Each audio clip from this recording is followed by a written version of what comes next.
somos todos iguais, braços dados ou não, nas escolas, nas ruas, campos, construções, caminhando e cantando e seguindo a canção. Vem, vamos embora, que esperar não é saber. Bom, mais uma vez, muito obrigado por acessar o nosso canal. Propósito deste primeiro bloco, na verdade, nosso trabalho vai ser dividido em 2 blocos. Nesse primeiro bloco, nós vamos tratar de um assunto que interessa de forma específica aos alunos do Unicesumar, do primeiro ano do curso de Direito, tanto noturno quanto matutino, que nós trabalhamos nesse bimestre em específico, que é a concepção de direita e esquerda, até porque é um campo muito interessante a ser estudado, é o que está em evidência na mídia aí, a todo dia, essas questões, posicionamento direita e esquerda, e também aos demais ouvintes, aos que acessam o nosso canal, mais uma vez, muito obrigado pela sua prestimosa atenção. Esperamos, com a produção de mais esses 2 blocos, serão 2 blocos de 15 minutos, tratar um pouquinho desse tema direita e esquerda. Antes de tratar do tema propriamente dito, de forma específica, nós vamos esclarecer algumas questões. Primeiro, não faz sentido essa figura do professor doutrinador, e muito menos uma palavra que eu abomino, a palavra doutrinador, né? Ninguém me doutrina, não. Eu sou um homem livre, tenho condições de escolher as minhas correntes de pensamento. Eu abomino a existência da palavra doutrinador A, doutrinador B, doutrinador C. É muito melhor se referir ao pesquisador, ao cientista, ao estudioso, porque a mim ninguém me doutrina, não. Acho que é uma palavra que nós temos que abominar do nosso vocabulário, porque doutrinar é uma palavra que soa muito mal, está mais associada a questões de ordem religiosa, o que é importante, do que propriamente ao mundo acadêmico. Um outro detalhe muito interessante, né, nessa questão de direita e esquerda, me desculpe alguns, não é no intuito de ofendê-los, mas é um absurdo, né? Um professor não tem que incentivar o aluno a matar ninguém. Não se trata, por exemplo, de desejar à direita uma boa carabina, uma boa bala, uma boa cova. Esse tipo de discurso não contribui com nada, ao contrário, só vem tornar o diálogo mais difícil, né? Sobre qualquer argumento, esse discurso de que a esquerda tem que matar a direita ou a direita mata a esquerda, isso é um absurdo. Nós estamos numa democracia do século XXI. Nós estamos, gostem ou não, alguns saudosistas lá de Stalin e outros, né? Nós estamos em Estado democrático de direito, e a questão aí deve ser sempre resolvida através do diálogo, do embate, da disputa política, de estar aberto a receber novas ideias e também a expor as suas ideias. Me desculpa, não faz sentido nenhum um professor que venha dizer para os seus alunos que a solução para qualquer problema é matar A ou B. Ao mesmo tempo, também uma coisa muito interessante, né, que eu sempre digo aos meus alunos, essa questão de algumas agressões gratuitas aos professores. É lógico, tem professor bom e professor ruim, como tem médico bom e médico ruim, engenheiro ruim, bom e ruim, enfim.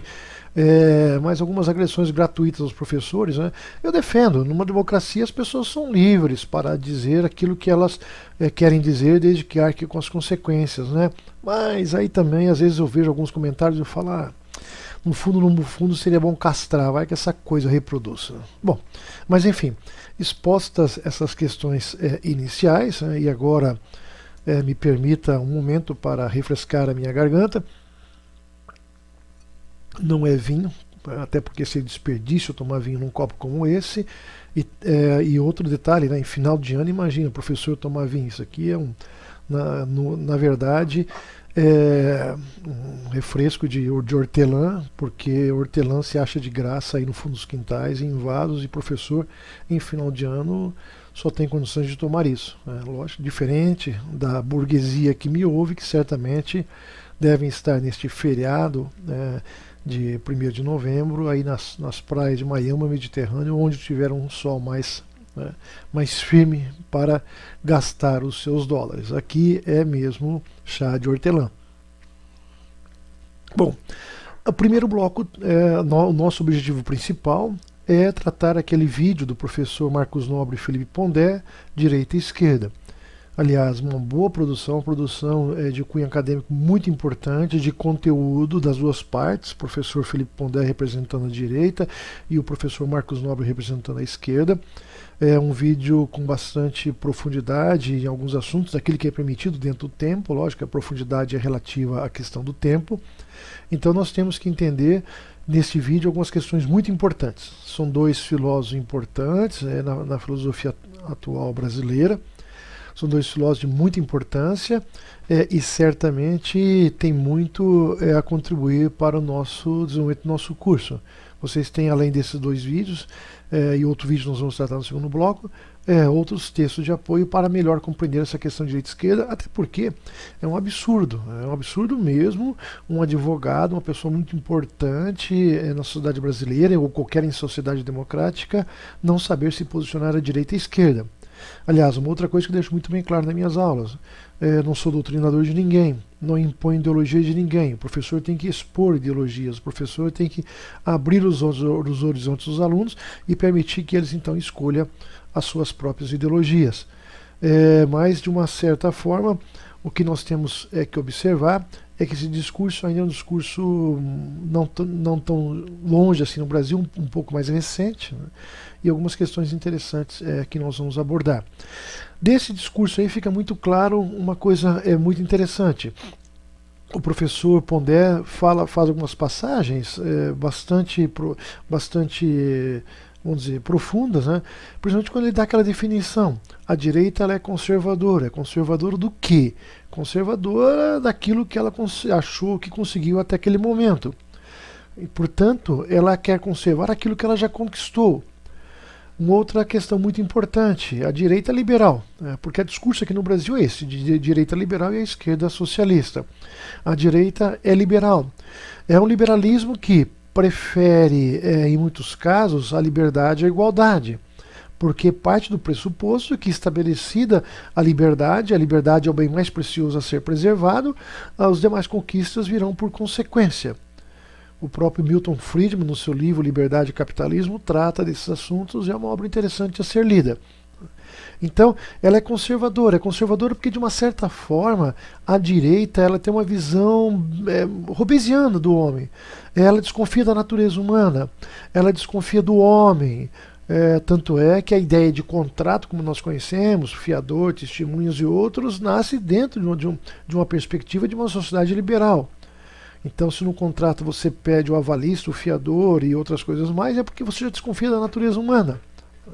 Talvez porque esse liberalismo tenha observado que todas as vezes que isso não aconteceu, os homens realmente acabaram revelando uma natureza que nós gostaríamos que assim o fosse. Então a direita tem essa característica. Uma outra coisa muito importante, em função disso, a direita trata com muita ressalva essa questão da utopia. A única utopia possível e admissível é o próprio liberalismo, que acredita que a liberdade de mercado, e aí sim é uma utopia, que a liberdade de mercado é a melhor forma para o desenvolvimento da humanidade. Na liberdade de mercado associado à livre concorrência e à livre iniciativa. Já viram isso, está na nossa Constituição, já vimos isso também em sala de aula, tanto no bimestre passado quanto neste bimestre. Então, a direita tem essa característica de uma certa dúvida com relação à natureza humana, prefere mais o mercado que o Estado. O Estado, para a direita, é aquele que deve manter aquelas condições mínimas, resguardar contra a segurança interna e externa, e também garantir os contratos, e as instituições sociais e públicas que são necessárias, porque a iniciativa privada não vai querer explorar. Então, esse é o aspecto principal.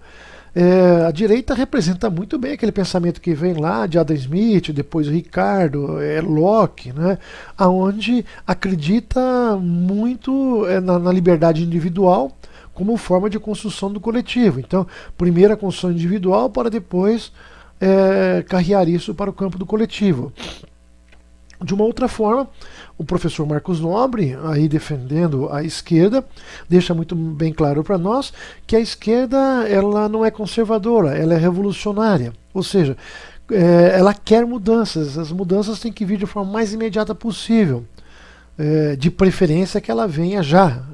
Mudanças que possam, através da construção coletiva, mudar a perspectiva do homem individual.